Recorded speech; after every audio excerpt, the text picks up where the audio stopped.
Atualmente, pode ser desafiador se identificar como sionista. Nós não queremos nenhum sionista aqui. Levante as mãos se você for um sionista. Esta é a sua chance de sair! Mas você está pronto para uma opinião polêmica? Estou disposto a apostar que algumas das pessoas naquele metrô eram sionistas, mesmo que não soubessem disso. Porque o sionismo é simplesmente a crença de que os judeus têm o direito de se governarem em sua terra ancestral. Antisionismo é a crença de que, bem, nós não temos. Más notícias para a turma anti-sionista. O sonho sionista já se tornou realidade. Nós temos autodeterminação em nossa terra ancestral. É chamado de Estado Moderno de Israel. Se temos nosso próprio país, ainda precisamos do sionismo?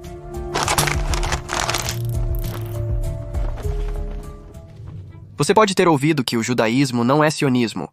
Afinal, não é preciso ser judeu para ser sionista. Há mais sionistas cristãos nos Estados Unidos do que judeus em todo o mundo. Mas permita-me surpreendê-lo por um instante. O judaísmo é inerentemente sionista. Já posso ver você revirando os olhos. O sionismo é um conceito moderno. O termo sionismo só foi criado em 1890. Isso é tecnicamente verdade. O sionismo como um movimento político moderno começou no final dos 1800. Mas a conexão judaica com a terra de Israel, isso tem 4.000 anos. O texto fundamental da nossa religião é a Bíblia hebraica. Desde o primeiro livro, Israel é apresentado como a terra prometida e o resto é história. Por séculos, vivemos, governamos e discutimos uns com os outros nesta terra. Às vezes, nossos reis pagavam tributos a impérios estrangeiros. Às vezes, éramos completamente independentes. Mas não importa quem estava no comando, uma coisa era constante. Nossa terra era nosso lar. E então vieram os babilônios. Eles destruíram nossa capital e nos levaram para o cativeiro. Mas ao invés de desaparecer, nós sobrevivemos. Milhares de anos depois, ainda estamos cantando as canções que escrevemos naquele exílio de longa data, sonhando com nosso retorno a Sião. E esse sonho virou realidade. Nós de fato voltamos a Sião e restauramos nosso reino. Mas a autodeterminação judaica na terra de Israel chegou ao fim quando o Império Romano destruiu nossas comunidades, escravizou nosso povo e nos enviou para o exílio mais uma vez. Um punhado de judeus permaneceu na terra de Israel. O resto de nós se dispersou, acabando em qualquer lugar, desde o Iraque até a Polônia e o Caribe. Mas não importa onde estivéssemos no mundo, uma coisa permaneceu constante. 3 vezes ao dia, nos voltávamos para Jerusalém e rogávamos a Deus que nos retornasse a Sião. Terminamos cada seder de Páscoa clamando, no próximo ano em Jerusalém. Todos os verões observávamos o solene feriado de Tisha B'Av, que comemora a destruição de nossa casa. E mesmo em momentos de alegria e celebração, fazíamos questão de lembrar nossa maior perda. Já se perguntou por que os casamentos judaicos terminam com a quebra de um copo? Agora você sabe. É um símbolo da destruição de Jerusalém milhares de anos atrás. Por 1900 anos nós oramos, ansiávamos e lembrávamos. Ao longo dos séculos, um lento fluxo de refugiados judeus, místicos e peregrinos retornaram para casa. Mas à medida que o século XIX deu lugar ao 20º, esse gotejar se tornou uma inundação. O nacionalismo estava varrendo o globo. Pessoas comuns vivendo sob grandes impérios sonhavam com autogoverno. E os judeus, que sobreviveram a 2 milênios de perseguição em terras estrangeiras, começaram a pensar em Jerusalém como algo mais do que apenas uma metáfora ou conceito religioso distante. Era um lugar real, apenas uma viagem de barco. Ok, mas por que agora? Os judeus tiveram 2.000 anos para transformar esse gotejamento em uma inundação, certo? Os últimos anos do século XIX foram especialmente difíceis para os judeus na Europa. Em todo o Império Russo, a violência e a opressão aumentaram.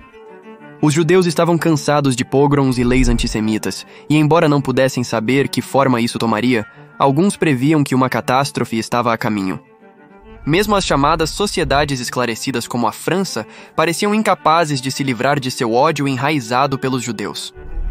Em 1894, um condecorado oficial do exército francês chamado Alfred Dreyfus foi incriminado por traição, humilhado publicamente e deportado para a Ilha do Diabo. Mas não havia evidências para o crime.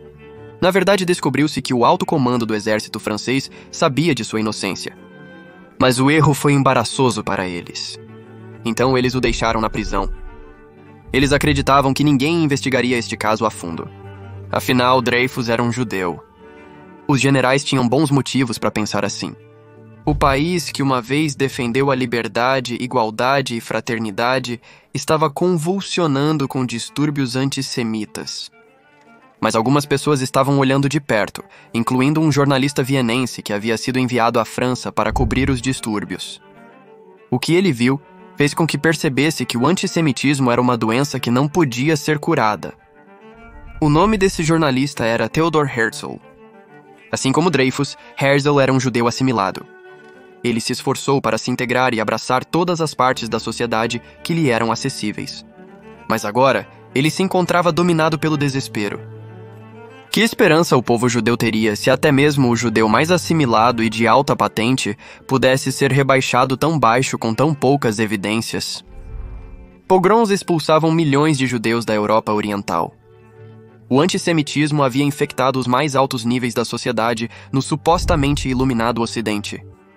Que tipo de futuro isso deixava para os judeus da Europa? Eu me sentei com Shaviv Retagur, um analista sênior do Times de Israel, para discutir algumas de suas ideias. O poder preditivo sionista é impressionante. Quando o sionismo forma suas instituições e dá seus avisos, Herzl escreve sobre uma catástrofe que está por vir e diz que eles vão vir atrás de nós. Ele literalmente usa essas palavras e está falando sobre assassinatos em massa, entre outras coisas, e expulsões e roubo e expropriação. Eles falam 50 anos antes do tempo sobre o que vai acontecer, e tudo acontece exatamente como eles previram, porque estava enraizado em um verdadeiro entendimento da sociologia da época. Herzl decidiu que não havia sentido em combater o antissemitismo. Se os judeus quisessem uma vida livre de perseguição, teriam que construí-la em outro lugar, longe das pessoas que os odiavam. O sionismo entra e diz que o perigo não é o antisionismo antigo, o antisionismo religioso. O perigo é muito maior. E se não sairmos, enfrentamos uma catástrofe. Como outras nações, eles precisariam de um Estado próprio. Eles precisariam se tornar sionistas, pessoas que acreditam que o povo judeu tem o direito à autodeterminação em sua terra ancestral. Embora, é claro, não fosse tão fácil assim. Não seria uma história judaica sem uma discussão. E esses primeiros sionistas adoravam discutir. Eles concordavam com a premissa básica. Mas como seria a autodeterminação? Qual deveria ser a terra natal deles? Havia tantas respostas quanto havia sionistas. Mas 6 temas comuns surgiram nestes debates intermináveis. 6 tipos de sionismo, que às vezes se sobrepunham e às vezes se contradiziam. 6 sionismos que ainda existem hoje. Para os sionistas políticos, a resposta era simples. O Estado judeu deveria ser como qualquer outro Estado. Era a falta de um Estado para o povo judeu que estava na raiz de todo o antissemitismo. Uma vez que tivessem um Estado, eles seriam como os outros, e o antissemitismo desapareceria. Não seria bom? Para os sionistas trabalhistas, o Estado judeu seria superior aos demais. Sua economia se concentraria na agricultura, uma referência às raízes do povo judeu como agricultores em sua terra natal. Desta vez, porém, eles abandonaram a monarquia religiosa em favor de um governo socialista totalmente secular. Pelo povo, para o povo. Os sionistas culturais, por outro lado, sonhavam em construir um centro cultural e espiritual para a identidade judaica, onde a alma judaica floresceria. Os judeus leriam, escreveriam e cantariam em hebraico. Eles criariam arte com temas judaicos, teriam conversas sobre tópicos judaicos e regenerariam a cultura judaica. Nem mesmo precisavam se governar. Eles apenas queriam um renascimento cultural judaico no lugar onde o povo judeu nasceu. Enquanto isso, os sionistas revisionistas sonhavam com um grande e audacioso Estado judeu dentro das fronteiras de Israel bíblico. Os sionistas revisionistas, mesmo não sendo necessariamente religiosos, tinham imenso orgulho de sua identidade judaica. Eles idolatravam os guerreiros judeus da Bíblia e da história. Enquanto outras facções sionistas consideram autonomia ou vínculo a um Estado maior, os revisionistas afirmam que a única maneira de sobreviver é com autodeterminação completa, confiando no próprio exército, fronteiras e Estado. Caso contrário, não vai funcionar. Eles sabiam que havia uma luta pela frente e estavam prontos para enfrentá-la. Símbolo de um melush, ou seja, Todos deveriam ser a maioria e todos deveriam governar o país. Eles sabiam da luta vindoura e estavam preparados. Os sionistas religiosos viam o renascimento da pátria judaica como uma obrigação religiosa. O sionismo deles era o mais próximo em natureza ao sionismo que os judeus vinham defendendo por milhares de anos. Eles acreditavam que o retorno judaico a Sião era um sinal de que a redenção prometida ao judaísmo estava próxima. Deus estava enviando-lhes uma mensagem. Eles apenas tinham que ouvir. E porque toda tese tem uma antítese, os sionistas religiosos tinham um oposto diametral.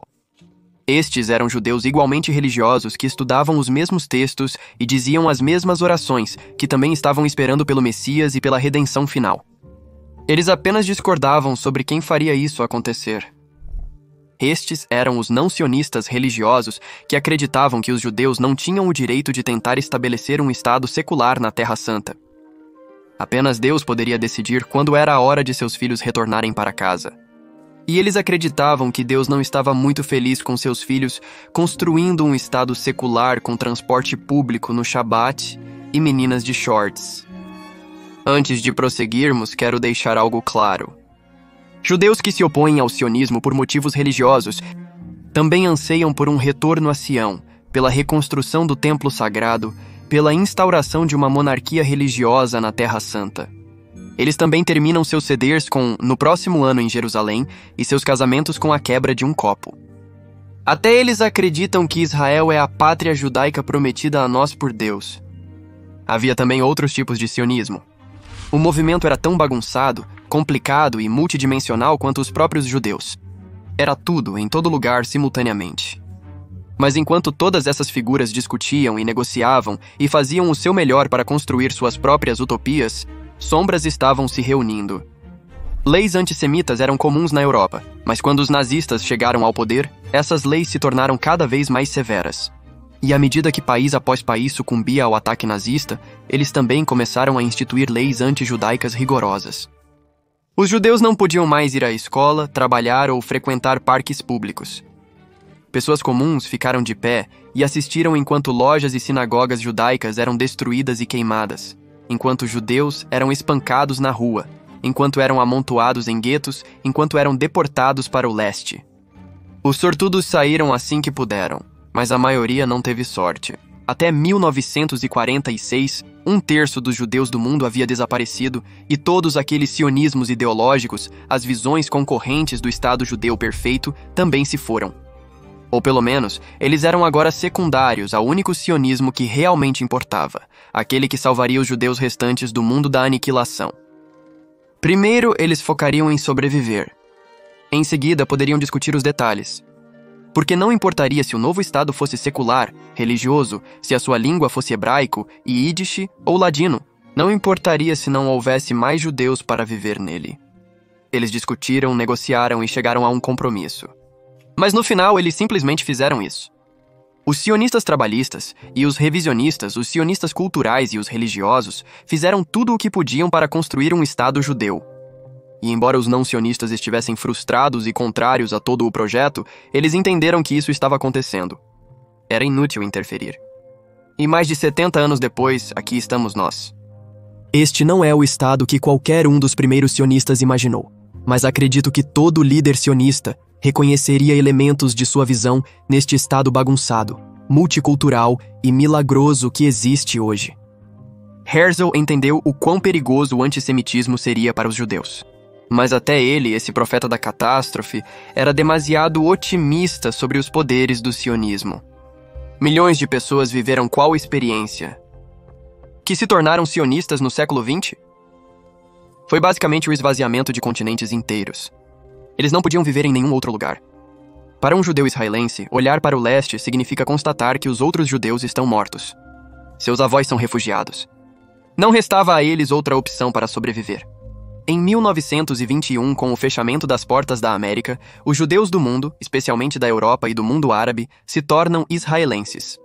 O antissemitismo não estava enraizado em nossa falta de um Estado. Na verdade, nosso Estado se tornou um alvo conveniente para aqueles mesmos velhos odiadores de judeus, até mesmo fornecendo cobertura para aqueles que afirmam ser apenas antisionistas, não antissemitas. Eu quero que Israel seja desmantelado. O antisionismo argumenta que os judeus não deveriam ter sobrevivido ao século XX. Isso certamente parece antissemita para o judeu a quem você está dizendo isso.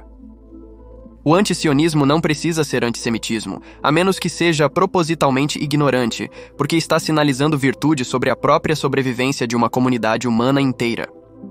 Na Europa, manifestantes gritaram, "Vá para a Palestina", muitas vezes com um insulto anti-judeu adicionado por boa medida. Em Israel, assistimos a relatórios de manifestantes exigindo que voltemos para a Europa. Volte para a vala comum que engoliu 1/3 do seu povo. Vá de volta para a vala comum que engoliu 1/3 do seu povo. Mas Herzl também estava certo. Ele imaginou um lugar onde determinamos nosso próprio destino. E é precisamente o que estamos fazendo. Ele sonhou com um lugar onde as crianças cresceriam judias e sem medo, um país que absorveria 800 mil refugiados do mundo muçulmano e 1 milhão da antiga União das Repúblicas Socialistas Soviéticas, independentemente do custo, simplesmente porque eram judeus que precisavam de um lugar para ir. Os sionistas culturais também venceram. Metade dos judeus do mundo usa a língua da Bíblia para pedir lattes e comentar no TikTok e entrar em discussões com policiais de trânsito. Nossa música combina Oriente e Ocidente, antigo e moderno, bíblico e secular. Nossos comediantes parodiam primeiros ministros e reis bíblicos. Os sionistas revisionistas criaram uma linguagem de orgulho e confiança que foi significativa para tantos no novo Estado. Eles previram corretamente que os judeus em Israel viveriam à espada. Enquanto estou gravando isso, as forças de defesa de Israel estão lutando contra o Hamas em Gaza e atacando alvos do Hezbollah no Líbano. E mesmo que dizer "eu te avisei" seja um dos maiores e mais mesquinhos prazeres da vida, eu não acho que os revisionistas iniciais ficariam felizes por estarem certos neste ponto. Os sionistas religiosos devotos veem a mão de Deus em todos os lugares. É essa fé que permite que eles continuem vivendo vidas plenas e alegres em um estado que exige tanto. O único partido que realmente perdeu foram os não-sionistas. Alguns aceitaram a perda e tentaram prosseguir. Ironicamente, uma pequena, mas significativa porcentagem de israelenses são não-sionistas. Ainda mais ironicamente, eles desfrutam de plena cidadania e representação no governo israelense, onde eles criaram um nicho defendendo seus interesses religiosos. Quanto aos manifestantes anti-sionistas que acreditam que o Estado de Israel não deveria existir, bem, eu os encorajaria a entrar no século XXI, onde temos SodaStream e pílulas de câmera e os microprocessadores que estão em todos os PCs. E também a retroceder para os séculos XIX e início do XX, para a época de violência e pogroms e cotas estritas de imigração. E eu gostaria de vê-los tentar explicar para aqueles judeus desesperados e fugitivos para onde mais eles deveriam ter ido. A única coisa que um sionista tem a dizer para eles é: deve ser muito bom viver em um lugar ocidental seguro onde você pode meditar sobre tais coisas. Meu trabalho é garantir que meus filhos vivam. Seu trabalho é decidir se é moral ou não meus filhos terem sobrevivido. Então precisamos do sionismo? Bem, é uma pergunta complicada. Os fundadores do Estado tinham grandes sonhos conflitantes sobre como deveria ser uma utopia sionista. Todos se concretizaram de algum modo. Nenhum foi totalmente realizado. Ainda há visões conflitantes para o futuro. Ainda discutimos e protestamos contra nosso governo e escrevemos editoriais mordazes. E nos unimos quando é importante. Oferecemos aos judeus ao redor do globo a promessa que nossos antepassados foram negados. Você sempre terá um lar. E esse é o ponto. Esse é o sionismo fundamental que une todos os sionismos, do religioso ao secular, do socialista ao revisionista. Nós temos um lar. Não ficaremos mais desabrigados e vulneráveis. É um lar bagunçado. Ainda estamos construindo o tipo de lugar que queremos e merecemos viver. É isso que quero dizer quando digo que sou sionista. Porque eu sou uma das milhões de pessoas fazendo o trabalho interminável de construir um país digno de 2000 anos de anseio.